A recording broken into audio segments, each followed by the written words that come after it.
Napahiya nga itong si Lilet dahil sa ginawa ni na Era at nitong si Trixie kung saan pinagtulungan nga siya, pinakailaman ng kanyang file at ang lahat ng kanyang pinaghirapang trabaho ay bigla na lamang naglahong parang bula. Kaya naman, agad naman siyang pinagtunggol nitong si Attorney Constantino na sobrang dami ang kanyang pinapagawa. Kaya naman napaka-imposible na magawa ni Lilet ang lahat-lahat ng yun. Maaring ginawa lamang niya yun upang magpili itong si Lilet, bagay na gustong mangyari umano nitong si Meredith. Subalit, kahit hindi man na-presenta nitong si Lilet ang kanyang recommendation ay nagsalita na lamang siya na kailangan ang ilan sa mga abogado ay nakapokus sa ethical nila, kung saan kailangan ng lahat na maging fair at patas. Hindi dapat na sinisiraan ng bawat isa at magiging bullying. Bagay narangan ni Era dahil ang strategy umano nitong si Lilet ay tala paawa effect. Ganun ba daw talaga ang ginagawa niya para magkakuha ng kakampi, kunwari mag-api-apihan siya.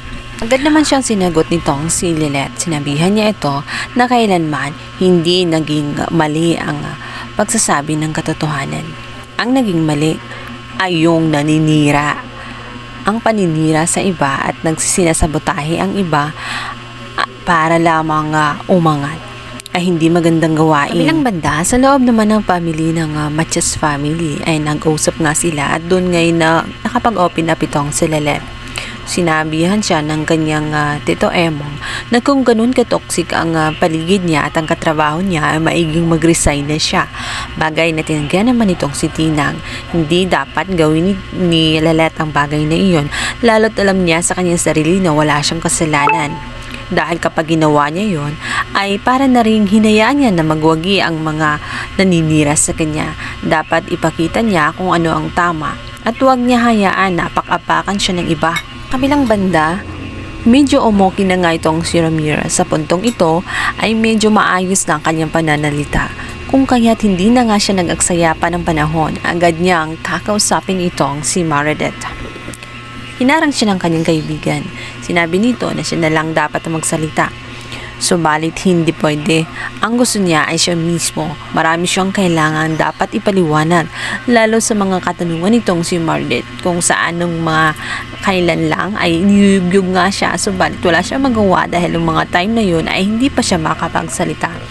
At ngayon medyo maayos na at naiintindihan niya ay hindi na siya magdadalawang isip at magsasayang ng oras. Kailangan ng malaman ni Meredith ang katotohanan tungkol sa anak niyang si Lily. Napaka-exciting na nga ang mangyayari sapagkat malalantad na ang matagal lang tinatago-tago nitong si Patricia. Sa kabilang banda, nagtatanong naman itong si Patricia tungkol sa kung anong naging senaryo sa loob ng firm. Ngayong si Meredith na nga ang nagiging manager. Ano ang pakikitungo?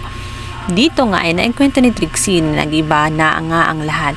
Kung dati siyang nangunguna as junior abogado, ngayon ay iba na dahil ginawa nga siyang utus-utusan nito ang si Meredith at pinahihirapan. Kaya naging kaawa-awang kanyang sitwasyon sa loob ng firm sa pamumuno ni Meredith. Satisfying naman nung marinig ito ni Patricia. Wala siyang kamalay-malay na unti-unti nang mawawasak ang kanyang mga plano dahil kahit ano yung tago niya sa katotohanan ay malalantad na sa pamagitan nitong si Ramir.